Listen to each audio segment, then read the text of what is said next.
Ya, selamat pagi Bapak Ibu sekalian. Assalamualaikum warahmatullahi wabarakatuh.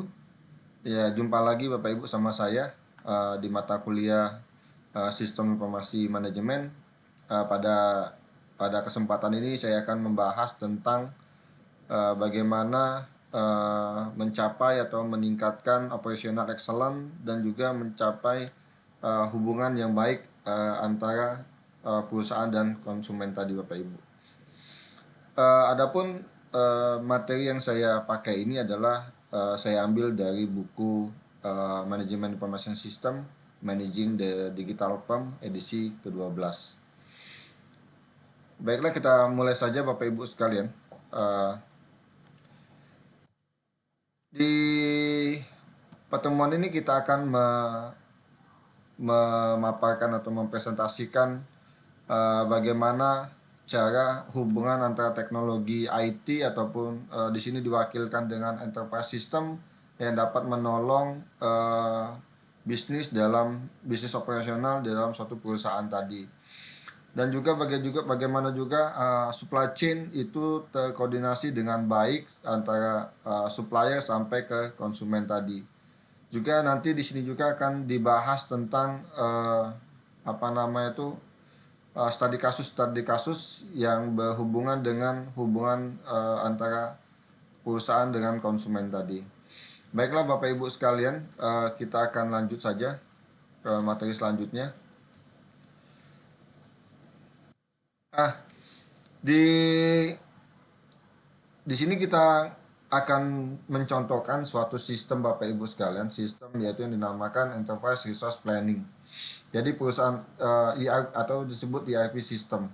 ERP system ini biasanya Bapak Ibu digunakan oleh perusahaan-perusahaan nasional seperti BUMN, Pertamina, PT Pupuk Sriwijaya, PT Semen dan lain-lain Bapak Ibu sekalian.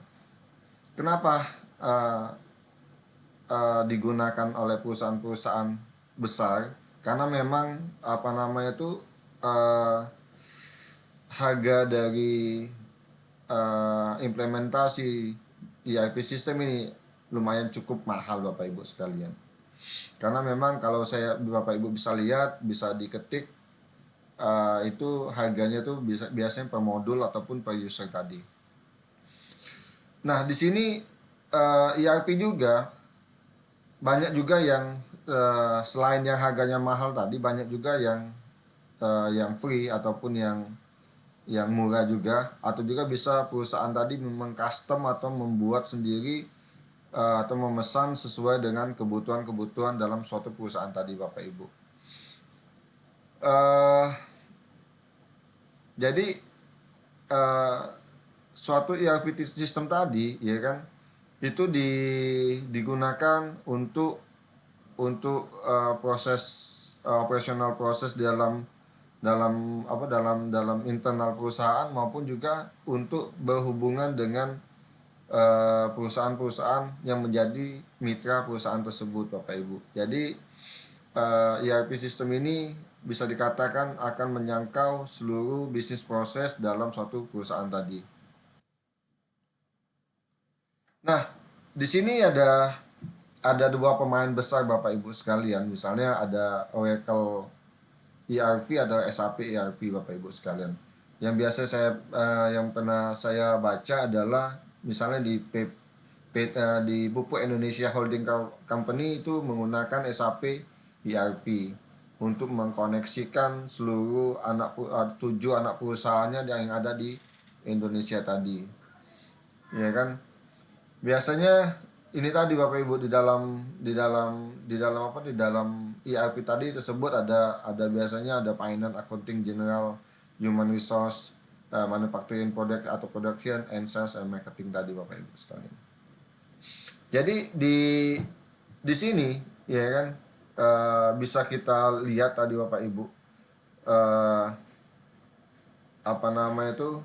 banyak perusahaan tadi Bapak Ibu, banyak perusahaan kenapa itu menggunakan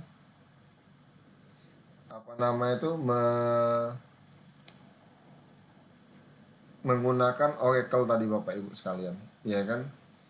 kenapa perusahaan-perusahaan besar tadi itu wajib, dalam kata kutip wajib menggunakan ERP sistem tadi. Nah, nanti saya jelaskan di slide berikutnya Bapak Ibu sekalian.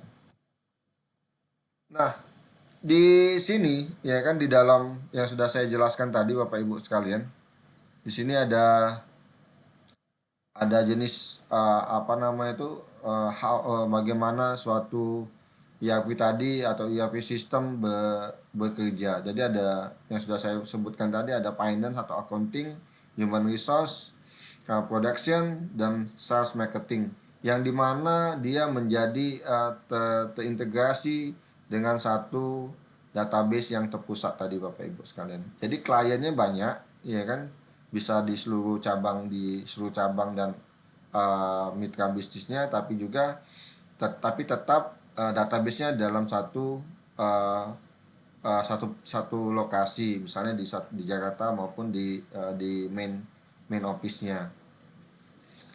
Nah, di sini Bapak Ibu sekalian, ya kan, kalau kita lihat di sini ada value Bapak Ibu sekalian, ada value ataupun ada benefit dari penggunaan ERP sistem tadi. Yang pertama itu meningkatkan operasional efisiensi. Jadi biaya lebih terkontrol, lebih mudah atau lebih hemat dalam melakukan operasional di dalam perusahaan tadi. Perusahaan juga lebih cepat dalam mengambil keputusan. Jadi dengan ERP ini, agility suatu perusahaan atau kelincahan perusahaan tadi sangat cepat. Jadi ketika pimpinan ingin memutuskan, memasarkan suatu produk atau juga membuat suatu produk baru, itu lebih cepat diputuskan. Ya kan, yang selanjutnya juga lebih cepat mendapatkan informasi tentang produk ataupun service yang perusahaan tawarkan dari konsumen tadi Bapak Ibu. Ya, jadi uh, lebih responsif dibandingkan dengan sistem-sistem yang lain tadi. Dan juga karena datanya banyak dari keuangan, human resource, dari marketing, dari production, otomatis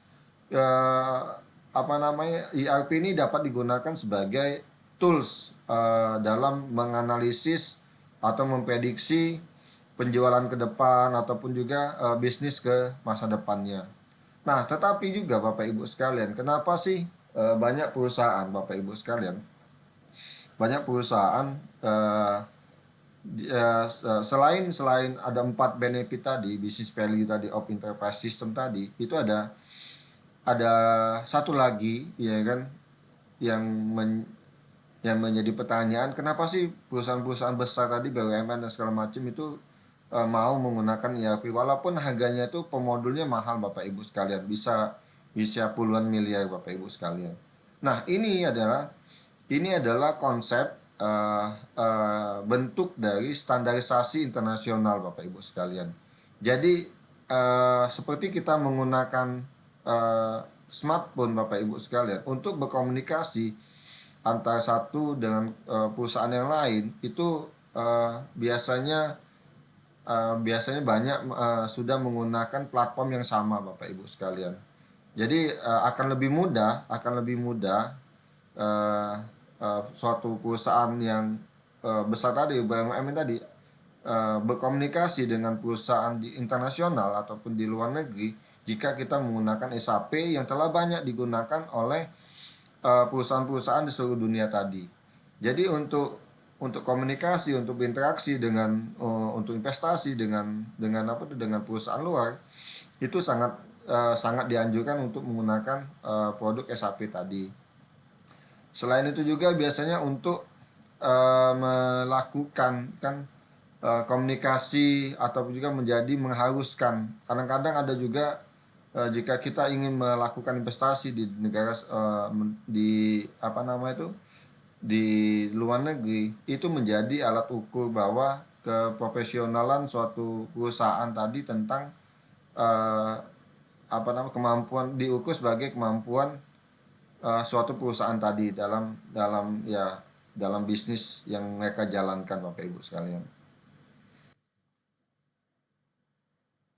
Nah, di sini ada juga namanya, jadi di ERP tadi Bapak Ibu kita juga apa namanya itu melakukan suatu eh, apa namanya itu mengkaitkan atau mengkoneksikan suatu supply chain itu sistem logistik Bapak Ibu, di mana network of organization and process untuk apa, untuk proses pembelian, transformasi dari produk mereka, dan distribusi dari produk tadi Bapak Ibu. Jadi dari pembelian bahan baku sampai juga distribusi produk tadi Bapak Ibu sekalian. Dan juga ada upstream supply chain juga, supplier proses, dan juga bisa bagaimana memanaging ataupun menjaga hubungan dengan supplier dan customer tadi Bapak Ibu sekalian. Nah, ada downstream supply chain juga, proses responsible to develop produk ke konsumen tadi Bapak Ibu. Jadi memastikan jumlah barang itu telah sesuai dengan apa? Dengan permintaan yang ada di pasaran tadi Bapak Ibu sekalian. Nah, ini alurnya tadi Bapak Ibu, ini adalah alur supply chain sepatu Nike. Bisa kita lihat Bapak Ibu sekalian, ya kan, ada upstreamnya, di mana upstreamnya tadi kita bisa lihat Bapak Ibu adalah tentang supplier dan berhubungan dengan supplier yang lain Bapak Ibu. Dan juga kita bisa kontrak, jadi sepatu Nike tadi Bapak Ibu memiliki banyak supplier, misalnya di pabriknya ada di Indonesia ataupun di Vietnam ataupun di China. Jadi mereka melakukan kontrak dengan supplier tadi untuk pengadaan bahan baku atau pembuatan produk mereka, untuk memastikan bahwa bisnis mereka berjalan dengan baik Bapak Ibu sekalian. Jadi kita bisnis untuk menjalankan suatu bisnis Bapak Ibu sekalian, kita wajib memastikan jumlah kalau kita mau membuka suatu bisnis ataupun buka perusahaan, kita wajib memahami atau mengidentifikasi bahwa bahan baku ataupun supplier itu tersedia dengan baik. Jangan sampai pada saat kita mencapai puncak, supplier tidak ada dan bahan baku tidak ada Bapak Ibu sekalian. Makanya di dalam proses bisnis tadi kita telah banyak melakukan kontrak ataupun kerjasama dengan supplier tadi, dengan memastikan bahwa supply bahan baku material itu berjalan dengan baik tadi Bapak Ibu sekalian. Ya, ini ada di Nike, terus ada distributor, ada retailer, dan konsumen jadi. Nah, di sini ada information and supply chain management itu bisa melakukan penghematan 25% dari operational expenses atau biaya operasional tadi Bapak Ibu. Dan juga bisa just in time strategi. Jadi bisa real time update, dan juga bisa mengetahui situasi kekinian dari produk-produk yang dihasilkan maupun juga dirakit tadi Bapak Ibu sekalian. Nah, selanjutnya juga safety stock, ya, itu yang namanya buffer for lack and flexibility in supply chain. Jadi kita wajib meyakinkan atau memastikan bahwa supply ataupun stok yang ada di setiap tingkatan dalam proses supply chain tadi. Nah, ini valued effect tadi yang selanjutnya adalah bagaimana persediaan yang terlalu tinggi tapi permintaan suatu konsumen tadi berpindah ke produk lain Bapak Ibu. Kita telah memproduksi produk A, tetapi pada kenyataannya nanti ada konsumen ataupun tren konsumen tadi itu pindah ke suatu produk yang lain tadi Bapak Ibu sekalian. Nah, ini adalah definisinya tadi adalah suatu fenomena di mana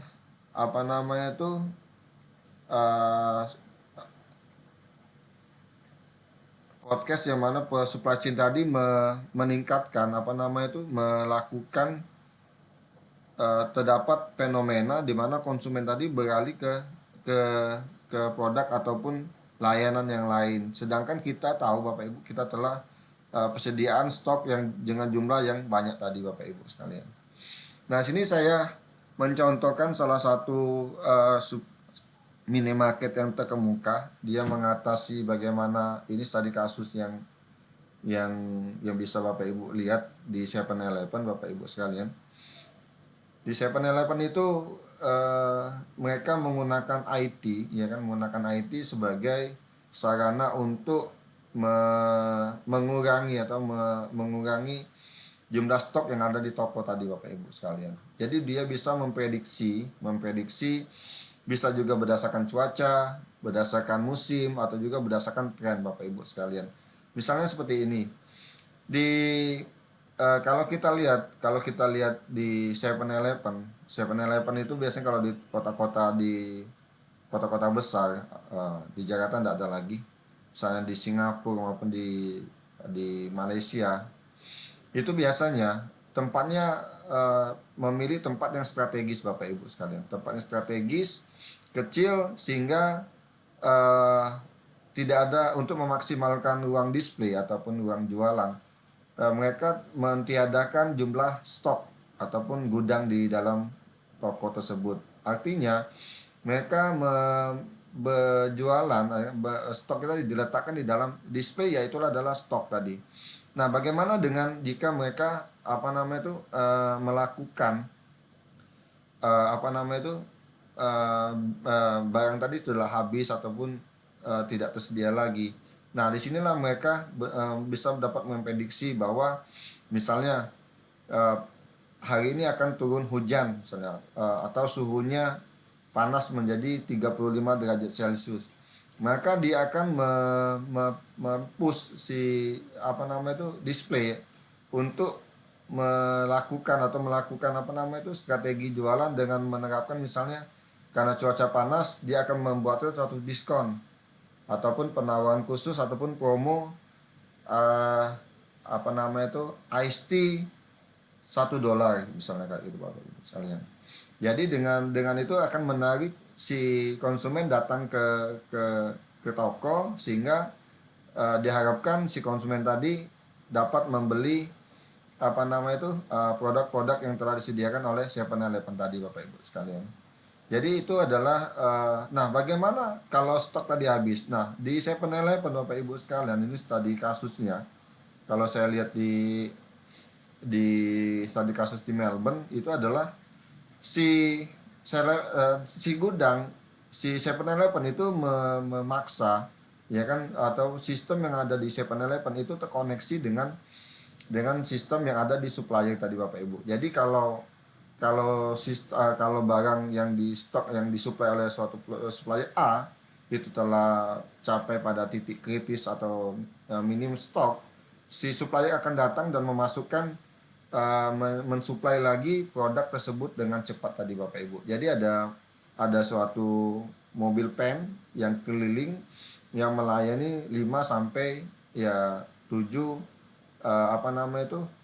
outlet si 7-Eleven tadi Bapak Ibu sekalian. Nah, begitu juga dengan Zara Bapak Ibu sekalian, toko baju, tas anak-anak, pria dan wanita. Nah, di Zara ini Bapak Ibu sekalian, seperti yang saya sharing di e-learning, itu bisa dilihat Bapak Ibu sekalian bahwa si Zara ini selalu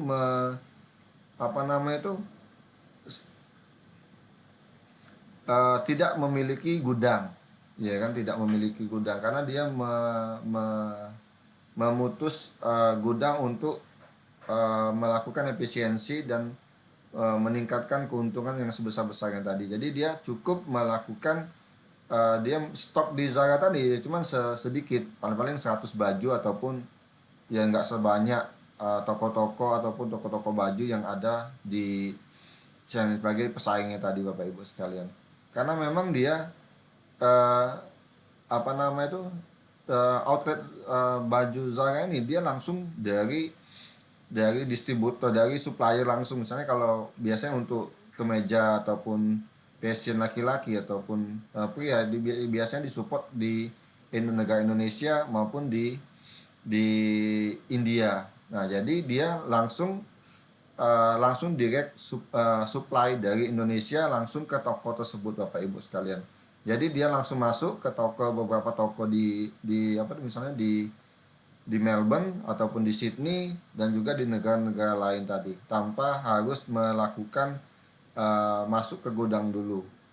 Nah, di sini juga Bapak Ibu sekalian, jadi kalau beli baju di Zara juga itu tidak akan ada stoknya lagi. Jadi kalau Bapak Ibu pengen beli baju, eh, belilah pada saat itu juga karena tidak akan ada lagi sampai besok ataupun lusa karena memang stoknya terbatas tadi Bapak Ibu sekalian. Jadi dia untuk melakukan apa tuh, meminimalkan apa namanya, bullwhip effect nih tadi dalam suatu supply chain management tadi. Nah, di sini ada supply chain planning system juga Bapak Ibu, ada model existing supply chain, demand planning, optimize sourcing and manufacturing plan dan lain-lain Bapak Ibu. Jadi dia adalah untuk si sistem ini tadi ini memiliki apa namanya itu, memiliki kemampuan-kemampuan ya kan, kemampuan-kemampuan dalam mengelola, mengidentifikasi, melakukan stabilisasi dalam inventory level dan lain-lain Bapak Ibu sekalian. Nah, selanjutnya adalah global supply chain issue, ya kan. Global supply chain typically span greater geographic distance and time difference. Ya, karena memang perbedaan geografi dan juga waktu yang menjadi isu dalam supply chain management. Ya, waktunya beda 4 jam antara Indonesia dengan kalau Indonesia ke Tokyo itu 4 jam dan juga Indonesia ke apa nama itu ke Amerika itu mungkin 12 jam Bapak Ibu sekalian. Ya kan, mungkin ya kan lokal tax, transportasi dan lain-lain. Jadi juga atau juga foreign government regulation atau undang-undang kebijakan dari pemerintah lokal itu juga menjadi isu global supply chain management tadi. Terus juga internet menolong perusahaan-perusahaan kelas dunia tadi memanage aspek global dengan menggunakan apa nama sistem tadi Bapak Ibu. Ya, transportasi, communication, international finance.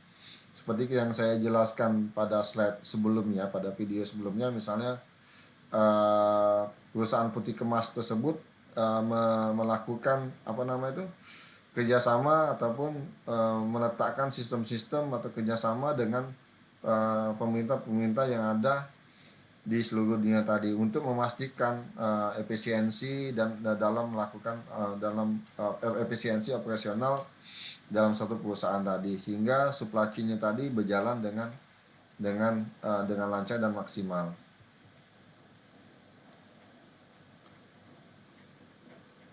Ini saya skip. Ini sudah saya jelaskan tadi Bapak Ibu sekalian. Ya. Ini the business value of supply chain management system. Ya, ini adalah match supply to demand, reduce inventory level, improve delivery service, speed product time to market. Jadi memastikan bahwa isu-isu yang ada di lapangan itu telah diselesaikan, terpenuhi oleh supply chain management system ini tadi Bapak Ibu. Jadi dia bisa mematch supply chain, memastikan berapa jumlah produk yang disesuai dengan permintaan pasar dan kapan, per bulan ataupun per triwulan. Itu karena sudah ada data berdasarkan data-data penjualan sebelumnya tadi. Ya, juga memastikan melakukan mereduce inventory level tadi, stok di dalam pergudangan, juga bisa memastikan bahwa sistem first in first out, ya, memastikan barang tadi tidak terlalu lama di dalam gudang tadi Bapak Ibu sekalian. Otomatis juga kalau sudah semuanya berjalan, speed product time to marketnya sudah maksimal, otomatis penggunaan resources atau aset SDM juga apa namanya itu, biaya sewa gudang dan lain-lain itu lebih lebih lebih aktif, lebih efektif tadi, dan akhirnya apa Bapak Ibu bisa meningkatkan penjualan dan bisa juga meningkatkan profitabilitas tadi. Nah, ini adalah future internet driven supply chain tadi. Ini adalah yang mempush Bapak Ibu sekalian, yang mendrive, yang mendasari perubahan alur dari supply chain manajemen tadi Bapak Ibu sekalian. Tidak bisa dipungkiri dengan perkembangan teknologi Bapak Ibu sekalian, di dengan perkembangan teknologi uh, kita bisa apa nama tuh perubahan tadi lebih lebih cepat. Jadi tidak ada lagi berdasarkan tahapan-tahapan tertentu, tapi juga telah apa nama itu bisa melakukan setiap modul-modul itu langsung berhubungan dengan satu dengan yang lain tadi, tapi tanpa harus menyelesaikan satu produk ataupun produk yang lain.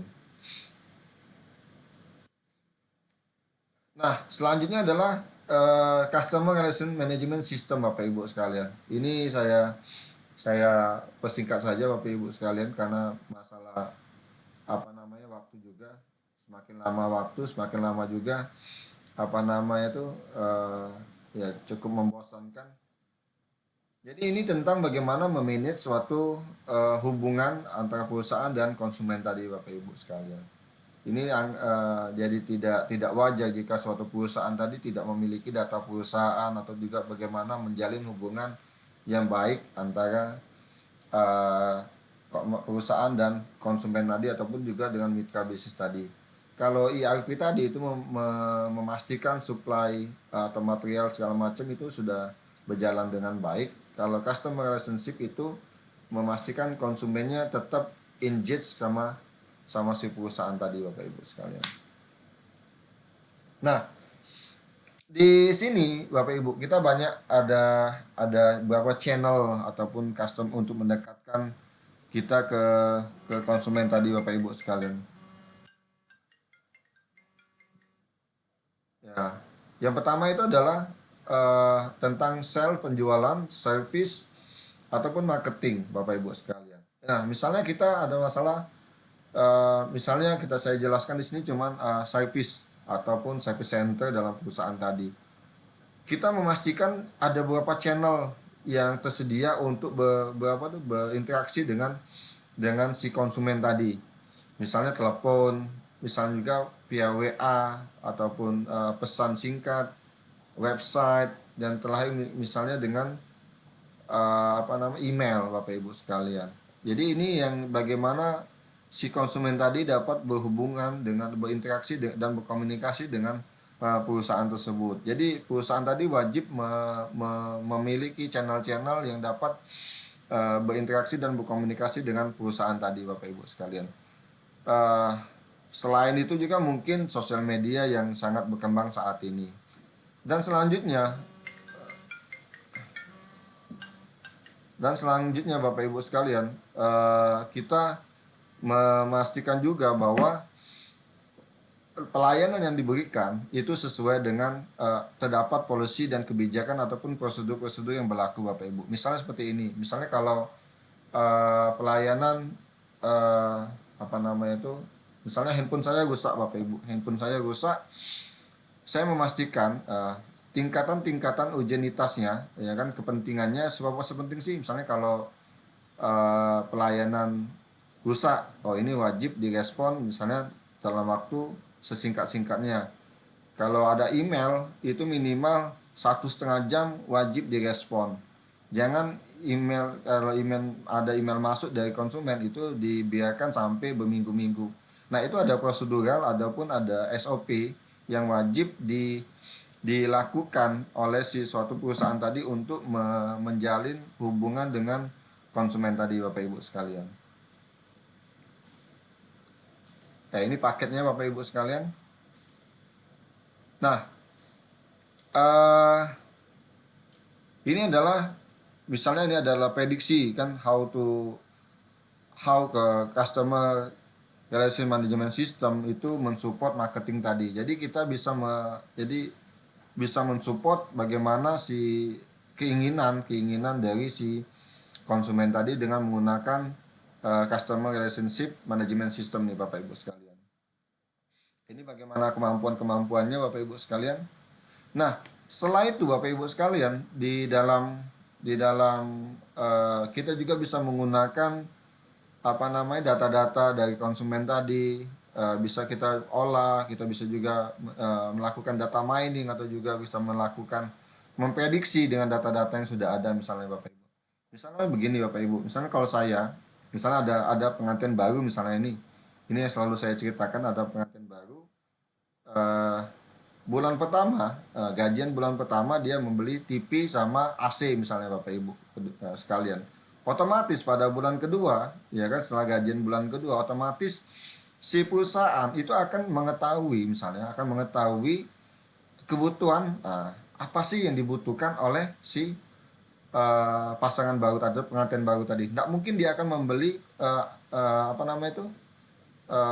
AC sama TV tadi. Otomatis dia akan membeli misalnya mesin cuci, bisa juga membeli home theater dan lain-lain. Jadi kita bisa mengetahui kebutuhan tadi, kebutuhan dari si konsumen tadi Bapak Ibu sekalian. Dengan berdasarkan data transaksi ataupun berdasarkan survei atau juga berdasarkan pasar tadi Bapak Ibu sekalian. Nah, begitu juga dengan CRM ini juga bisa digunakan sebagai untuk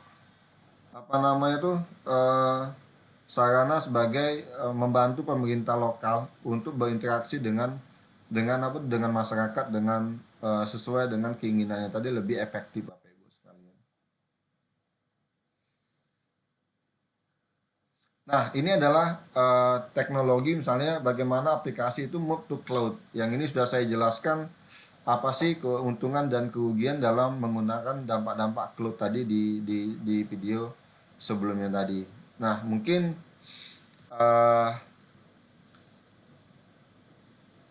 itu adalah salah satu alasan, ya kan, alasan kenapa suatu perusahaan tadi memilih pindah yang di cloud tadi Bapak Ibu sekalian. Nah, selanjutnya ada Grab, Gojek dan Menulog misalnya. Ini adalah situasi sebagai tools perusahaan ataupun sebagai sarana untuk menjangkau si konsumen tadi. Nah, misalnya Menulog Bapak Ibu sekalian, ya kan, kalau Grab sama Gojek mungkin Bapak Ibu sudah tahu. Kalau Menulog ini adalah satu aplikasi yang disediakan oleh perusahaan pihak ketiga yang membantu misalnya UMKM di restoran yang belum memiliki kemampuan dalam pengadaan infrastruktur yang baik. Jadi mereka menyediakan menu, ya kan, mendisplaykan ataupun menyediakan apps aplikasi untuk pelanggan pecel lele ataupun bakso di pinggir-pinggir jalan tadi Bapak Ibu sekalian. Jadi memang mereka melakukan kerjasama untuk berhubungan dengan atau engagement ataupun berkomunikasi, berinteraksi dengan konsumen tadi. Dan semuanya ini Bapak Ibu, Grab maupun Gojek dan Menulog itu menyediakan marketplace yang dimana konsumen dan perusahaan maupun penyedia jasa atau penyedia produk itu menjadi satu di marketplace tadi Bapak Ibu sekalian. Oke, Bapak Ibu sekalian, cukup sekian dulu. Ini sudah 35 menit. Mungkin belum begitu memuaskan presentasi saya. Jika ada pertanyaan maupun yang mau didiskusikan, silakan komen di bawah maupun juga bisa kirim WA ke saya. Insya Allah saya akan balas dan insya Allah saya akan telepon balik dan WA balik Bapak Ibu sekalian. Terima kasih. Wassalamualaikum warahmatullahi wabarakatuh. Sampai jumpa di video berikutnya. Terima kasih.